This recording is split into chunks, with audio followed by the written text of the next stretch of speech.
우리의 소망 불타오르네. 주님은 우리의 소망, 우리의 믿음 불타오르네. 말씀에 굳게 선 믿음,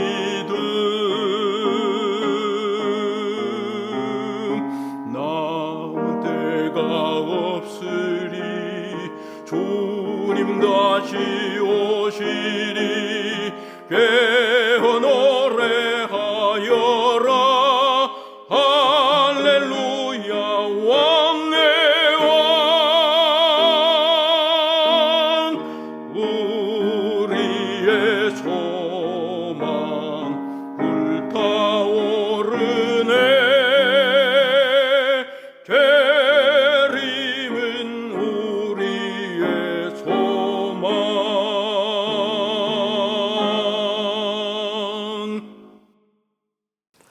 안녕하세요. 오늘은 85장 다시 한번 바닷가에서 본문의 말씀 읽어드리도록 하겠습니다.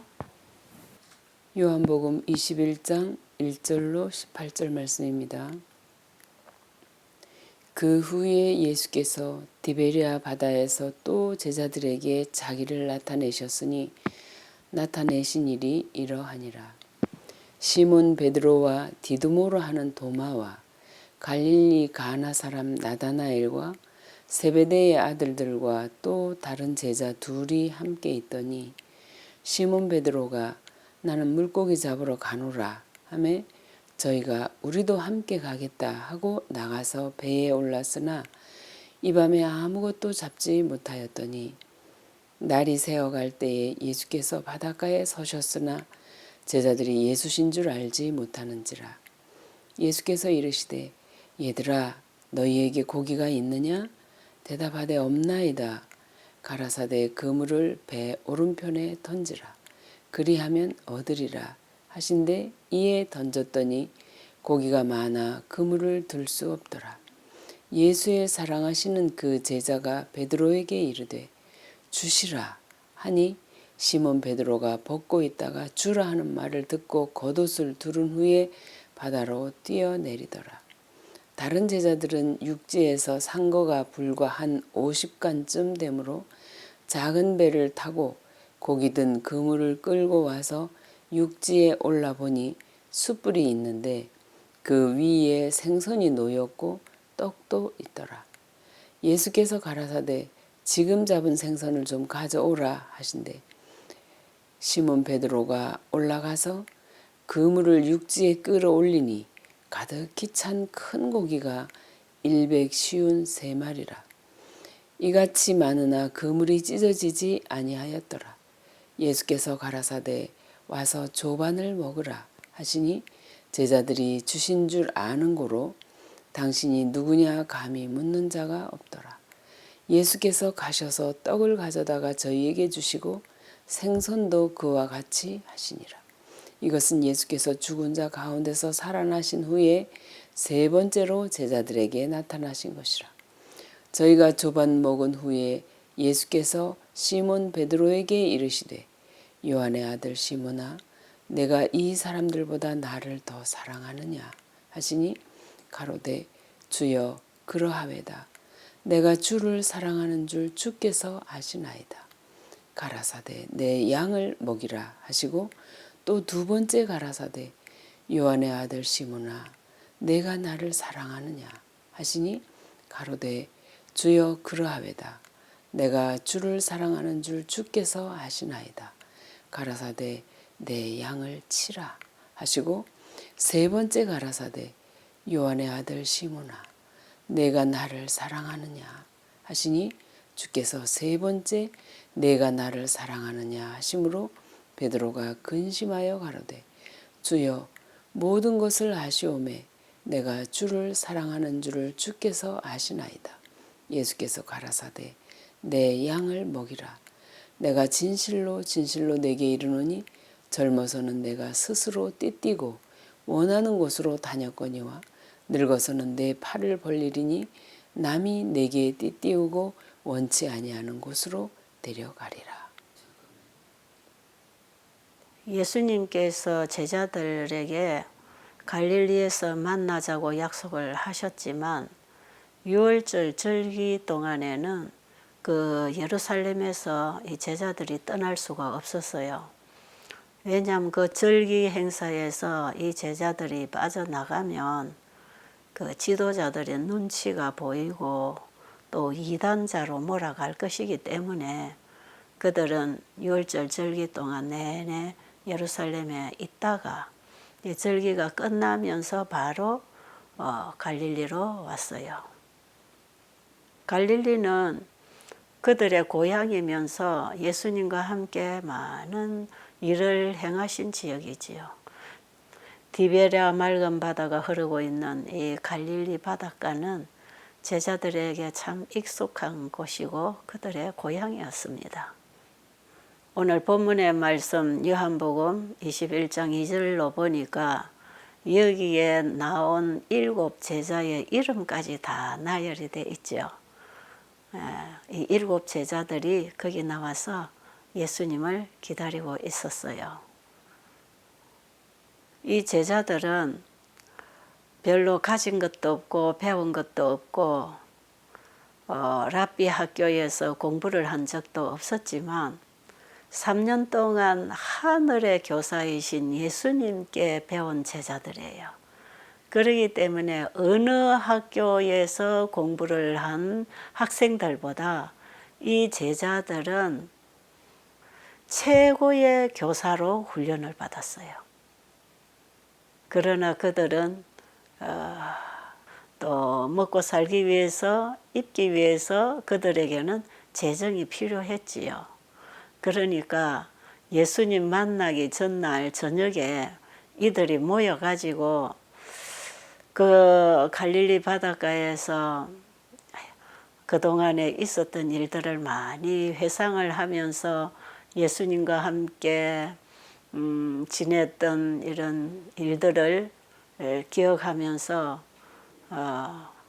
참 마음에 감동이 있었지요. 바로 그 갈릴리 바닷가 근처에 보면 참 많은 이적을 행하시고 예수님이 해당해서 가르치고 하셨던 그 가버나움이 그들이 보이는 눈앞에 있었고요.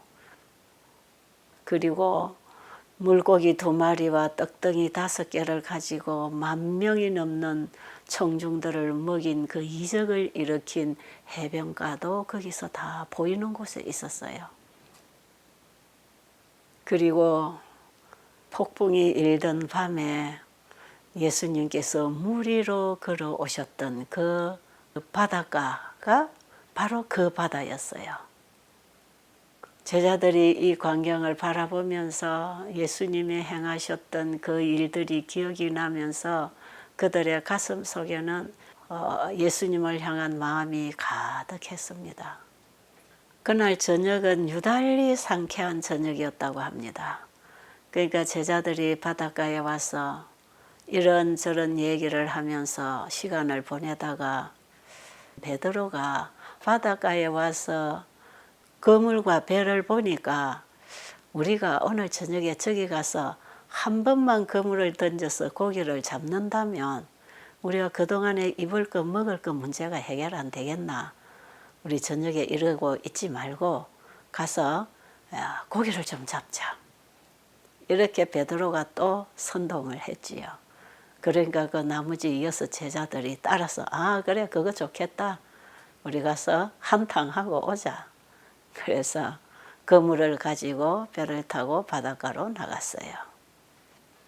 그런데 밤새도록 그물을 던져도 고기가 한 마리도 잡히지 않았어요.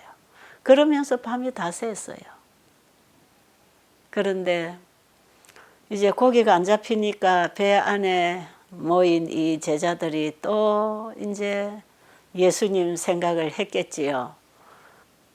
전에 나사렛에 가서 예수님이 말씀을 전하실 때에 이사야 61장의 말씀을 가지고 그들에게 말씀하실 때에 거기 제사장들이나 모인 사람들이 예수님을 돌로 쳐 죽이려고 했을 때 예수님이 피해 달아나셨잖아요. 그때의 이 광경을 바라본 제자들은 예수님 따라다녀도 별로 희망이 없겠다는 생각을 했어요. 그때 상당히 공생의 초창기였는데 예수님이 이 제사장들이나 교회 지도자들 앞에 너무 무시당할 뿐 아니라 불신을 당하고 그들 앞에서 예수님이 무력하게 도망을 가는 걸 보면서 자기 선생님에 대한 신뢰심이 깨졌어요. 그러니까 그때도 그들이 다시 고기 잡으러 가자 하고 이 바닷가에 나와서 고기를 잡고 있었잖아요. 그런데 그날 밤에도 고기를 한 마리도 잡지 못했어요. 그때 예수님께서 오셔서 저 깊은 곳에 그물을 던지라 하셨지요. 그때에 정말 예수님 말씀대로 깊은 곳에 그물을 던졌더니 고기가 그물이 찢어지도록 잡힌 그 경험을 되새기는 것입니다. 밤새 고기 한 마리도 잡지 못한 채 배에 앉아서 힘을 잃고 있던 이들은 그때 예수님은 그 일을 행하시고 너희들은 앞으로 고기 잡는 어부가 되지 말고 사람을 낚는 어부가 되라고 하는 말씀을 주셨던 그 말씀을 기억하고 있었어요. 그런데 예수님께서는 이미 그날 밤에 오셔서 이 제자들이 하고 있는 이 모든 일을 다 지켜보고 계셨습니다. 그런데 제자들은 예수님이 오셔서 자기들을 지켜보고 계신다는 사실을 몰랐지요. 그리고 이제 아침이 밝아왔는데 예수님께서는 제자들에게 얘들아 거기 고기가 있느냐 하고 물으셨어요. 그러니까 그들이 없나이다 그랬어요. 그런데 밖에 서서 물어본 이분이 그물을 배의 오른편에 던지라 그랬어요. 그때 제자들이 그물을 배의 오른편에 던졌더니 그물이 찢어질 만큼 또 고기가 잡혀 올라왔어요. 오늘 말씀에 보니까 그 잡혀 올라온 고기 숫자까지 기록되어 있지요. 153마리. 그 고기 숫자를 또 왜 세웠는지는 모르겠어요. 그 무슨 의미가 있는지 모르겠지만 이들은 너무 신기해서 고기를 하나하나 숫자를 아마 세서 담았는 것 같습니다. 그때에 요한이 그 바닷가에 서 계시는 그분을 봤어요. 보니까 그분이 주님이신 거예요. 그래서 요한이 베드로에게 주님이시다 그랬어요.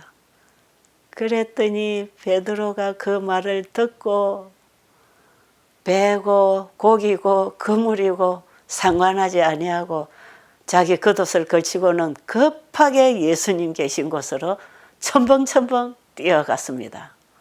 그 배하고 예수님하고의 거리는 그 성경에 보니까 50관쯤 된다 그랬죠. 그걸 우리식으로 계산하면 거의 100m 정도, 90에서 100m 정도 되는 거리라고 합니다.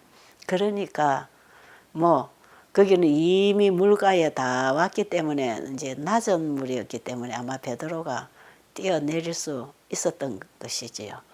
여러분 100m 하면 어느 정도 되는지 짐작되죠. 베드로가 첨벙첨벙 뛰어오는 모습을 한번 그려보십시오. 얼마나 반가워서 그렇게 했겠습니까?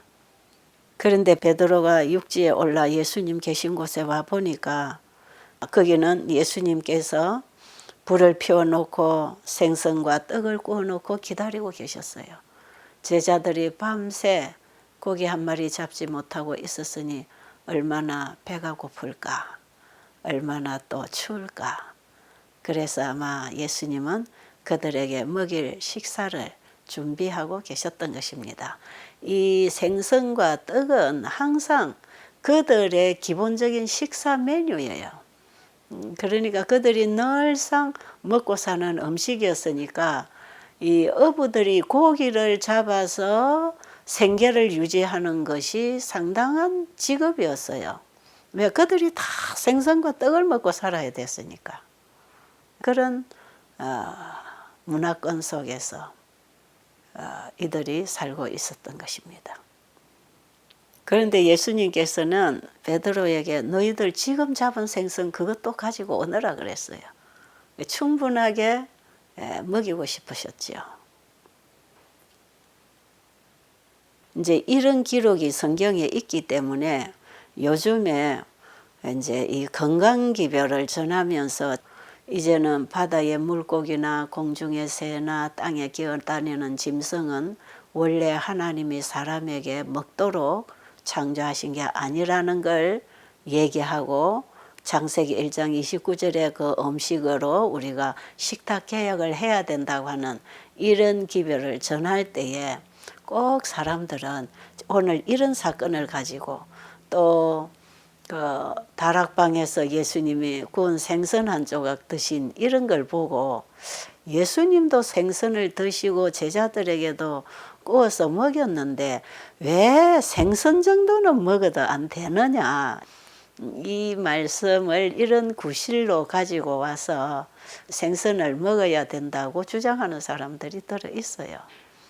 그런데 지금 창세기 1장에서 하나님이 우리에게 먹으라고 하는 이 음식을 우리에게 다시 회복해서 식탁 개혁을 하라고 하는 것은 현대 기별입니다. 성경 전체가 하나님의 말씀이고 복음 기별이지만 요한계시록 14장 6절로 12절에 새 천사가 전하는 이 기별 속에는 성경 전체의 복음이 만나지고 함축되어서 완전한 복음이 되어서 마지막 시대에 온 세상에 전파해야 할 현대 기별이거든요. 그런데 이 현대 기별인 새 천사의 기별과 함께 회복되어야 할 현대 기별로서 건강기별이 온 것이에요. 그래서 창세기 1장 29절에 식물성을 우리의 식탁에 올려야 되고 우리가 이걸 먹어야 되는 이유에 대해서 이제 많은 기별을 주셨고 우리가 지금 그 공부를 하고 있는 것입니다.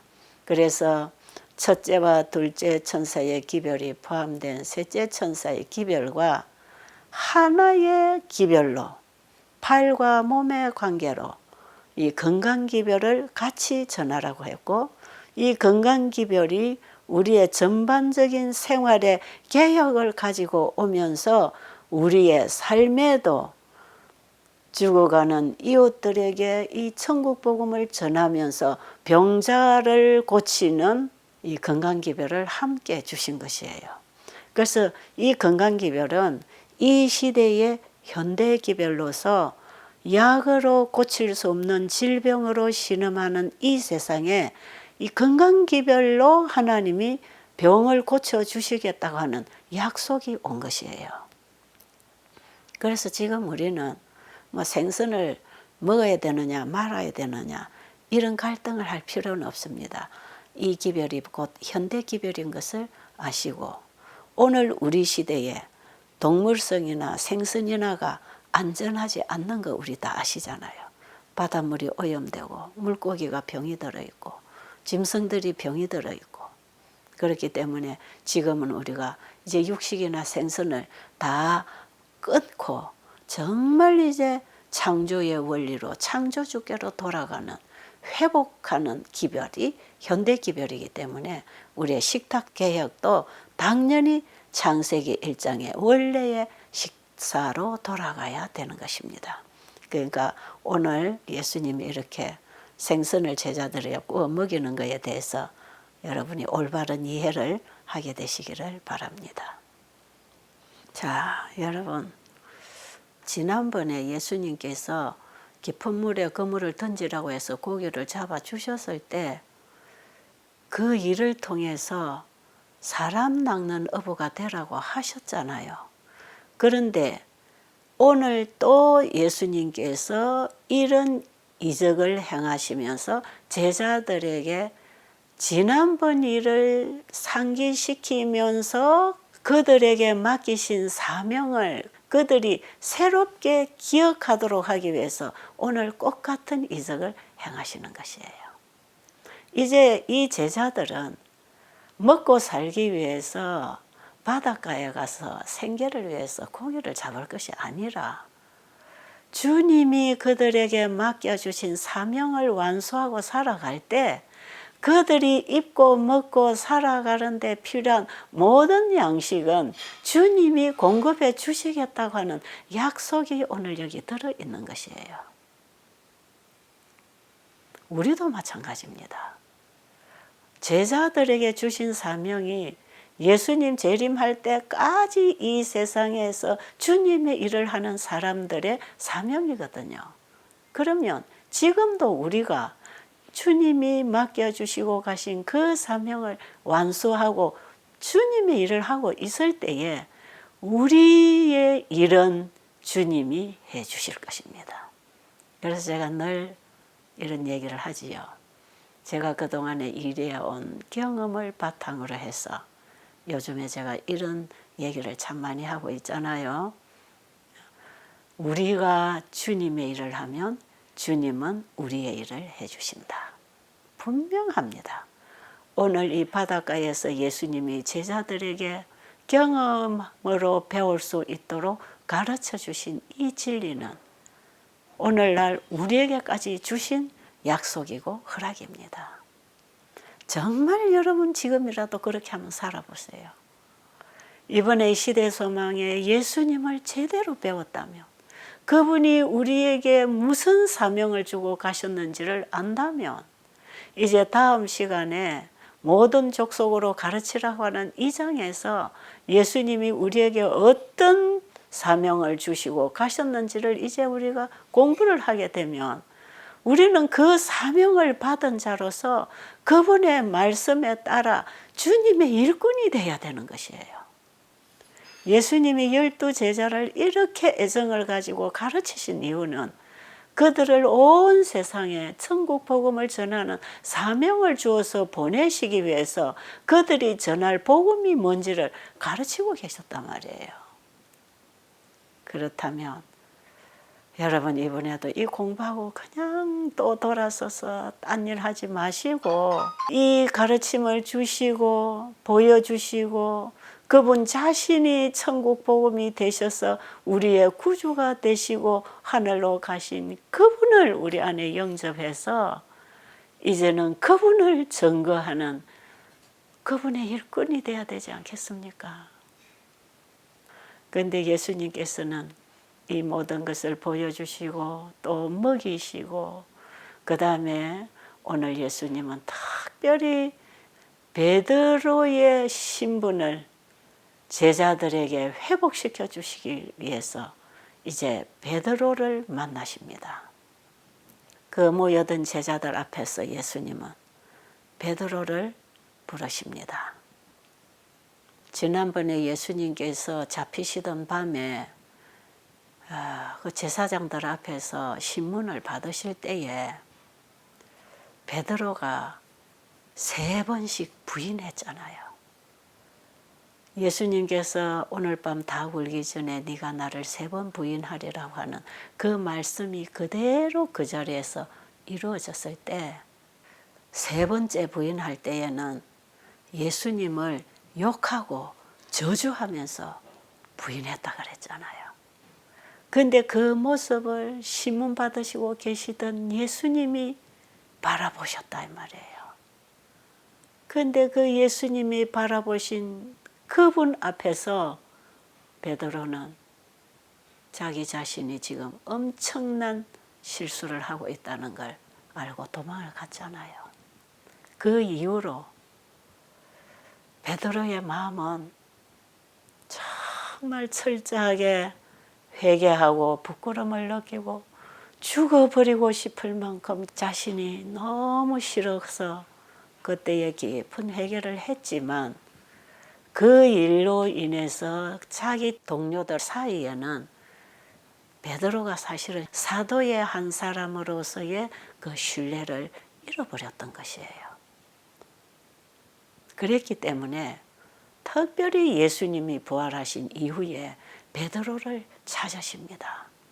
그래서 예수님 무덤에서 부활하신 그날에도 천사를 통해서 여자들에게 제자들을 갈릴리로 오라고 할 때에 베드로의 이름을 부르면서 베드로를 데리고 오라고 했던 것이 아마 제자들을 부르실 때에 베드로의 마음은 나는 그 제자들 중에 제외되었을 것이다 하는 그런 좌절감이 있을 것을 아셨기 때문에 베드로의 이름을 부르면서 베드로도 같이 오라고 전하라고 예수님은 그렇게 부탁하셨잖아요. 그런 예수님이셨기 때문에 이제 이 제자들과 함께 베드로도 12제자 중에 똑같이 사도로 부르실 것이기 때문에 오늘 이 자리에서 베드로의 신분을 회복시켜 주시는 일을 하셔야 됐던 것이에요. 예수님께서 왜 동료들 앞에서 베드로를 회복시켜 주시려고 하셨냐 하면요. 베드로 자신은 회개해서 괜찮아요. 그 마음에 예수님을 사랑하는 마음이 변함이 없다는 걸 예수님은 아셨어요. 그러나 같은 동료들 사이에서 베드로에 대한 불신이 생길 것이기 때문에 그 동료들 앞에서 베드로의 마음을 펼쳐서 그가 사도의 한 사람으로 일할 수 있는 자격이 있다는 것을 알려주기 위해서 베드로의 입장을 해명해 주시려고 오늘 특별히 그들 앞에서 베드로를 부르십니다. 그리고 베드로에게 물으십니다. 요한의 아들 시몬아, 네가 이 사람들보다 나를 더 사랑하느냐? 그 물으셨어요. 왜 예수님이 이 질문을 하시냐 하면 전에 베드로 그랬잖아요. 다 주를 버릴지라도 저는 절대로 버리지 않을 것입니다 하는 자기 신앙 고백을 했던 사람이 그렇게 엄청난 부인을 했던 것이기 때문에 오늘 예수님은 그때 일을 기억하도록 하면서 네가 이 사람들보다 나를 더 사랑하느냐? 이걸 예수님이 지금 물으신 거예요.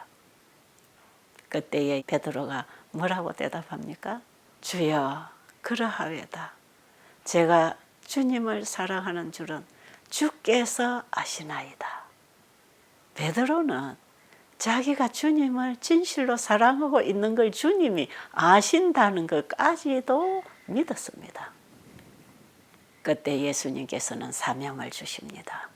내 양을 먹이라. 그런데 또다시 예수님께서는 요한의 아들 시몬아, 네가 나를 사랑하느냐? 이번에는 이 사람들보다 네가 나를 더 사랑하느냐 이 말씀은 안 하셨지요. 그저 네가 나를 사랑하느냐.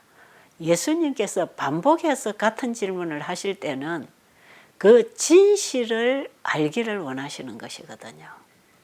그때에 베드로가 뭐라고 합니까? 주여, 그러하외이다. 내가 주님을 사랑하는 줄 주께서 아십니다. 또 자기의 마음을 알고 계시는 주님 앞에 자기의 마음을 고백하면서 자기가 주님을 사랑하고 있다는 것을 확인하게 됐어요. 이때도 베드로는 전에처럼 과장된 표현을 하지 않고 제가 주님을 사랑하는 줄 주님이 아십니다 하는 대답으로 자기의 진실을 고백했습니다. 그때에 주님께서는 내 양을 먹이라. 또다시 세 번째 베드로에게 같은 질문을 하고 계십니다.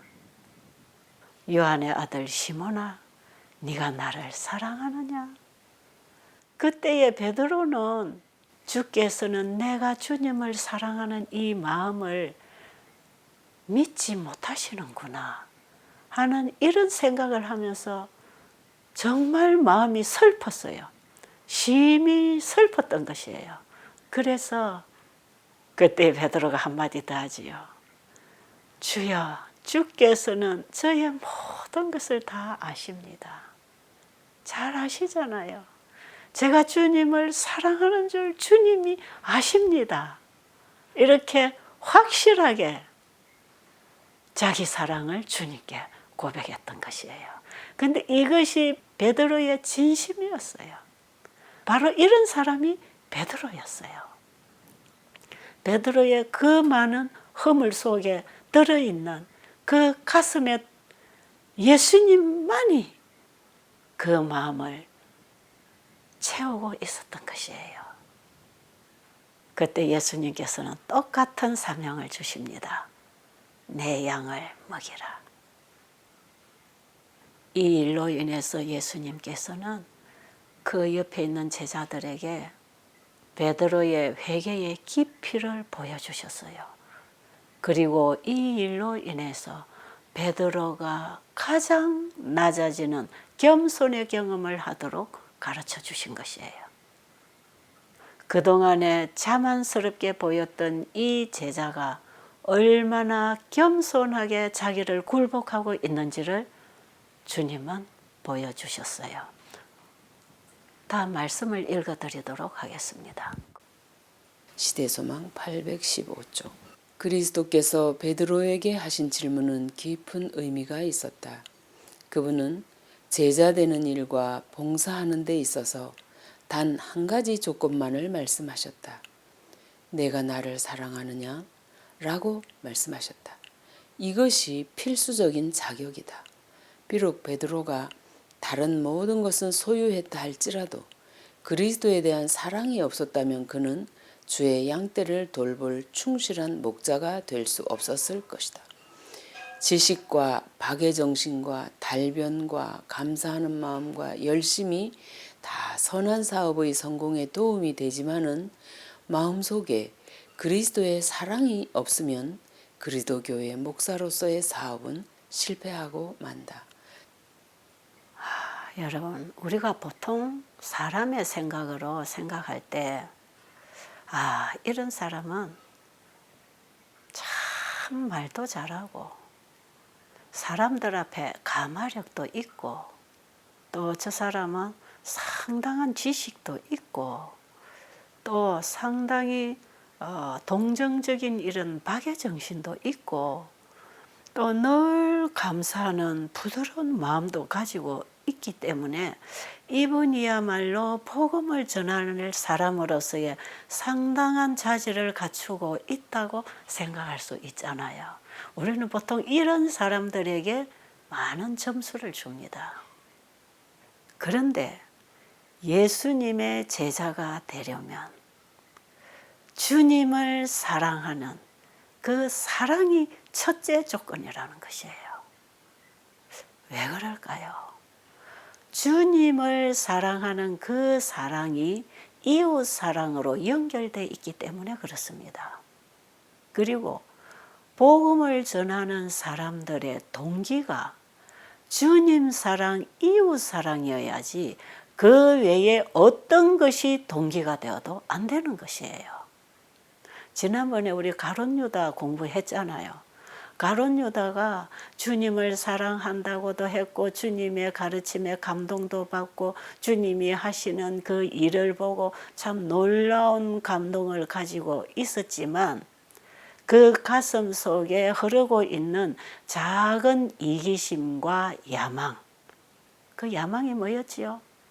예수님이 다윗의 위에 오르게 되면 이제 나도 한 자리 잡을 수 있다고 하는 그 어떤 야망이 있었잖아요. 그러니까 가룟 유다에게 100% 나쁜 것만 있었던 것이 아니고 좋은 점이 많이 있었단 말이에요. 그런데 자기가 가지고 있던 작은 이기심과 야망을 포기하지 않았을 때 가룟 유다가 하는 모든 일과 말에는 이것이 동기가 되었다. 그렇게 지난번에 우리가 공부했죠. 이런 것들이 주님의 일을 하는데 동기가 되면 주님의 일꾼이 될 수가 없는 것이에요.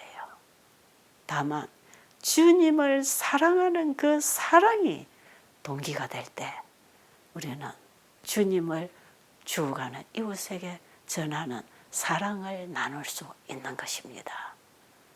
여기서 우리는 어떤 사람이 주님의 제자가 될 수 있는 자질을 갖는 것인지를 분명히 공부하고 지나가야 된다고 생각합니다.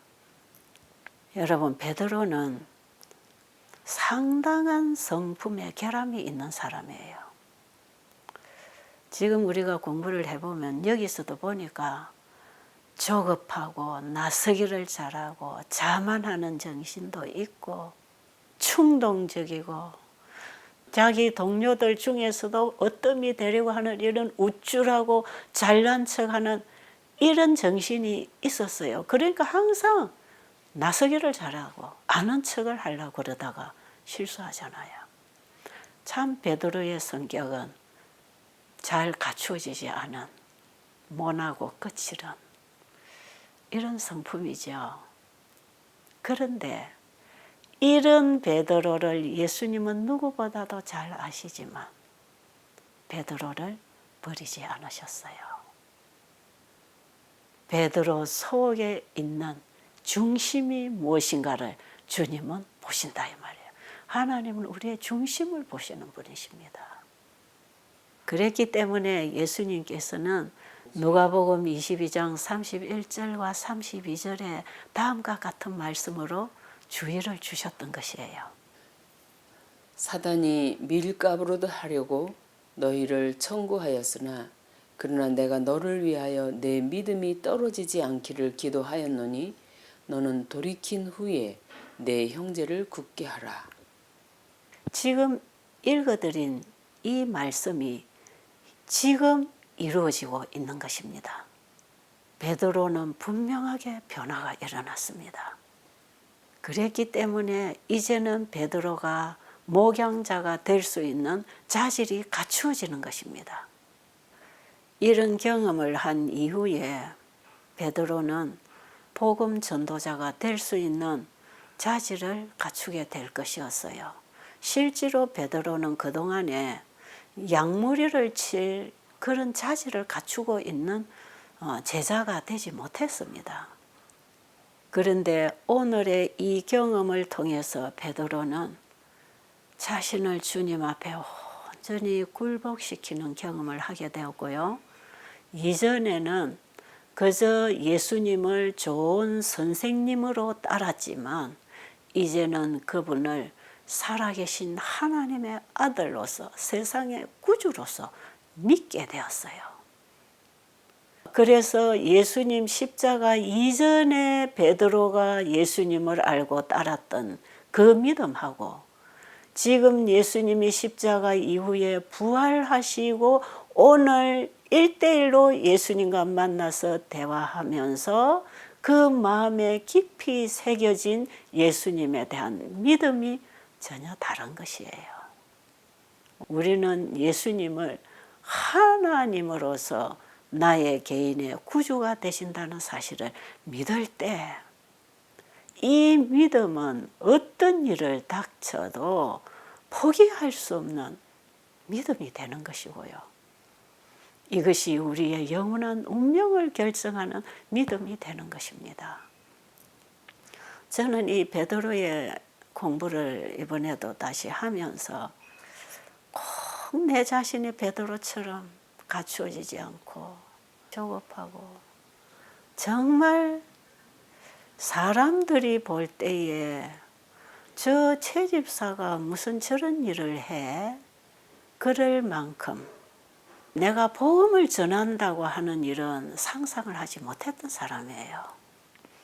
제가 가까운 사람들에게 늘 내 자신을 얘기할 때 자주 하는 얘기지만 나는 이렇게 날마다 가방 챙겨서 여행을 해서 내가 알지 못하는 다른 지역에 가서 또 짐을 풀고 또 거기서 뭔가를 하고 이렇게 이 집 저 집을 거쳐 다니면서 여행을 한다든지 남의 집에 가서 자고 먹고 처음 보는 사람과 교제를 한다든지 이런 거는요 정말 제 성향에 맞지 않았어요. 저는 참 낯가림이 심한 사람이에요.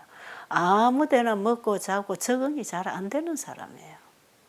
어떻게 보면 까다스러운 사람이에요. 이런 제 성향이 정말 수많은 환자들을 내 집으로 불러들이고 같이 먹고 같이 자고 같이 살고 복음을 전해달라 부르면 어디든지 가방 챙겨서 떠나야 되는 이런 일은 제 힘으로 한 게 아니고 주님이 주신 그 힘이 있었던 것이지요.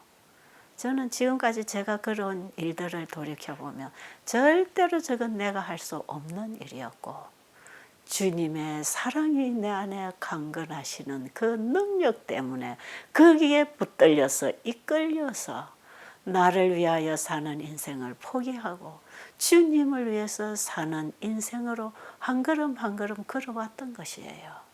지금도 여전히 내 자신을 바라보면 정말 허물투성이고 제대로 갖추어지지 않았지만 제 가슴 속에 주님의 사랑이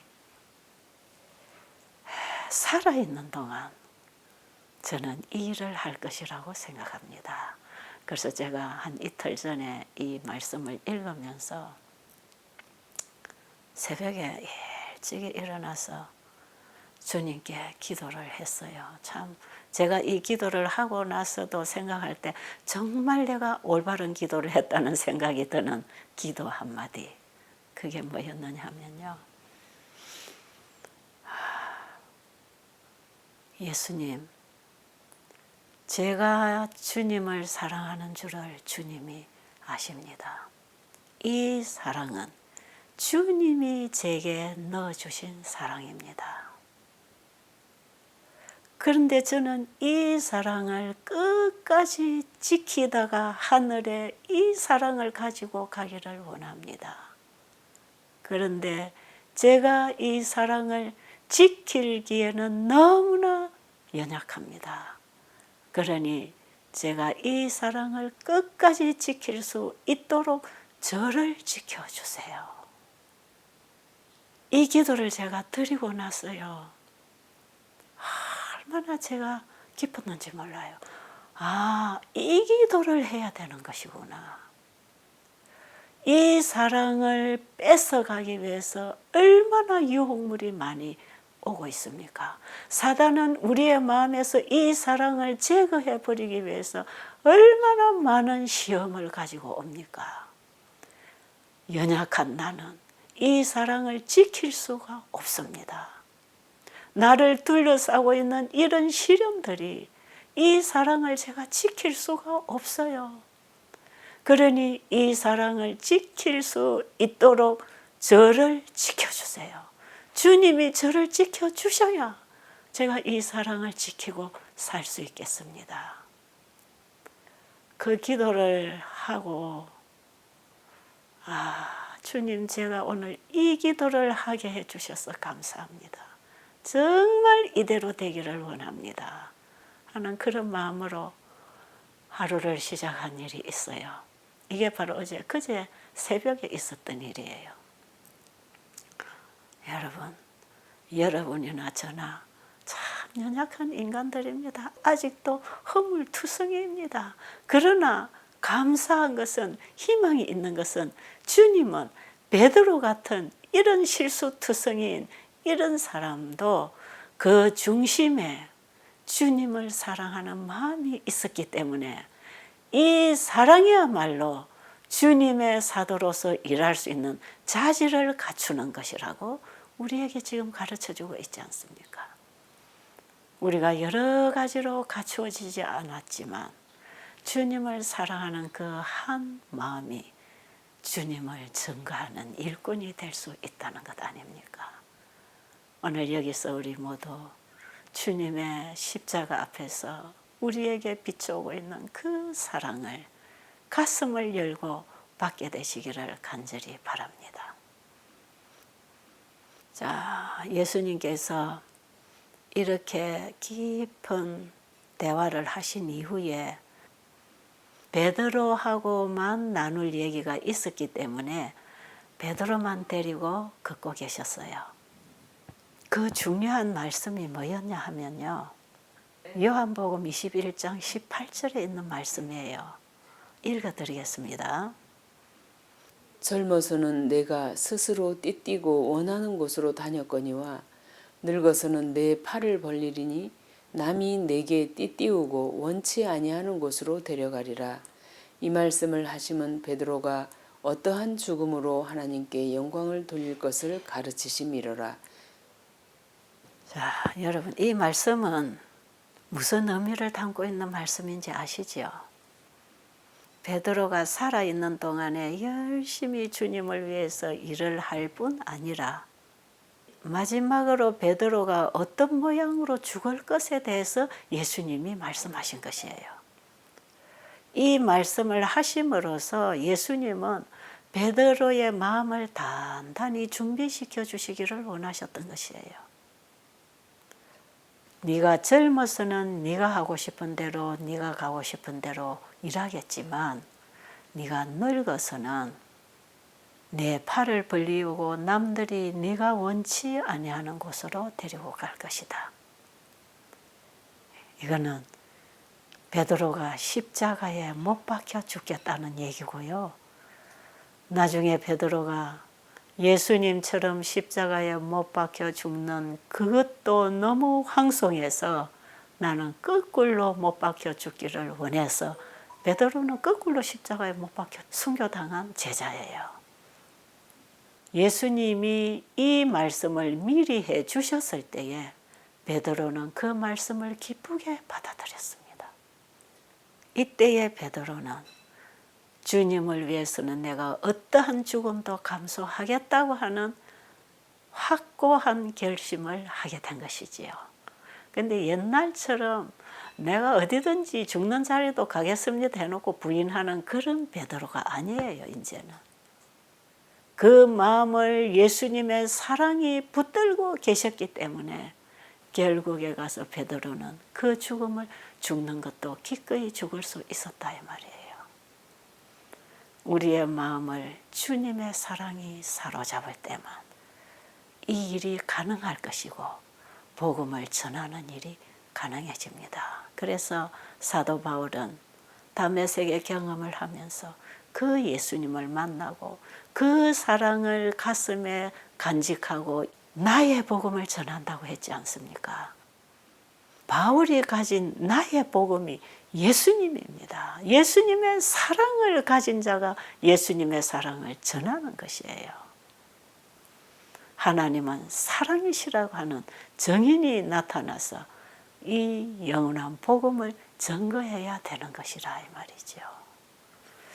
베드로는 지금까지 하나님의 계획을 따라 일하려고 하지 아니하고 자기 자신이 독자적으로 행동하는 이런 경향이 있었어요. 그랬기 때문에 예수님께서는 지금 베드로에게 중요한 말씀을 하나 해주십니다. 너는 앞으로 나보다 앞서 달려가지 말고 나를 따라오너라 그랬어요. 네가 나를 따라온다면 사탄의 군대를 네 혼자 만나지 않을 것이다. 항상 너는 나로 하여금 너보다 앞서가게 해라.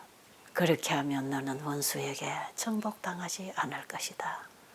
이 말씀을 예수님은 진지하게 베드로에게 가르쳐 주셨어요. 여러분, 이 가르침은 오늘 우리에게도 주신 가르침이지 않습니까? 항상 우리는 무슨 일을 할 때 내가 뛰어나가고 내 생각대로 내 계획을 세우면서 고민하면서 스트레스 받으면서 주님의 일을 한다고 하지 않나요? 그런데 주님 앞서 내가 나가면 사탄의 공격을 내가 받아야 되는데 주님을 앞세워 주님의 일을 하면 그 모든 공격은 주님이 막아주신다 이 말이죠.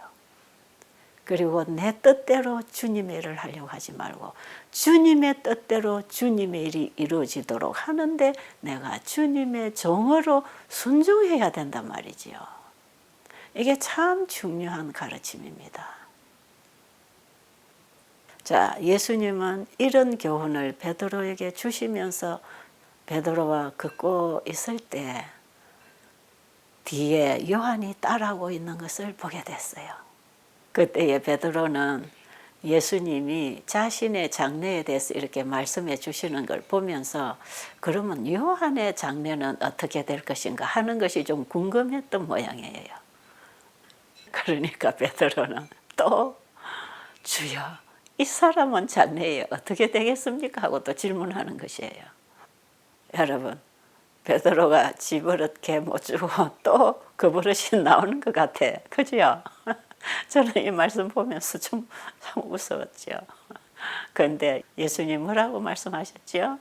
내가 재림할 때까지 그가 이 땅에 머무른다 할지라도 그가 그동안에 무슨 일을 할 것인지는 네가 무슨 상관이냐 그 말씀을 하시면서 그저 너는 남의 일 간섭하지 말고 그저 나를 따르라 이 말씀을 해 주시는 것이에요. 참 베드로가 어떻게 보면 귀엽잖아요. 자, 예수님께서는 이 과정을 통해서 또 하나의 교훈을 주시기를 원하셨어요. 우리는 일을 하면서 저 사람은 어떻게 될 것인가, 저 사람은 무슨 일을 할 것인가 이거 신경 쓰지 말라는 것이에요.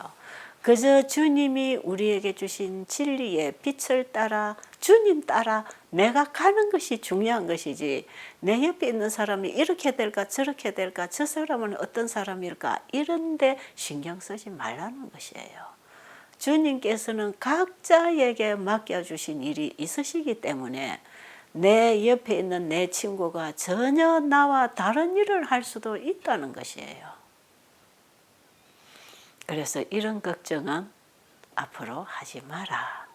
이런 교훈을 주님이 주시고 계시지요. 여러분, 12제자 중에서 요한이 가장 오래 살은 거 아시지요? 요한은 오래오래 살면서 예루살렘이 멸망하는 그 과정도 다 겪었습니다. 그리고 요한은 최후의 생명이 끝나는 그 순간까지 예수님을 따랐던 사람이에요. 그래서 그 이후에 요한이 쓴 성경을 보면 사랑하는 자들아 우리가 서로 사랑하자.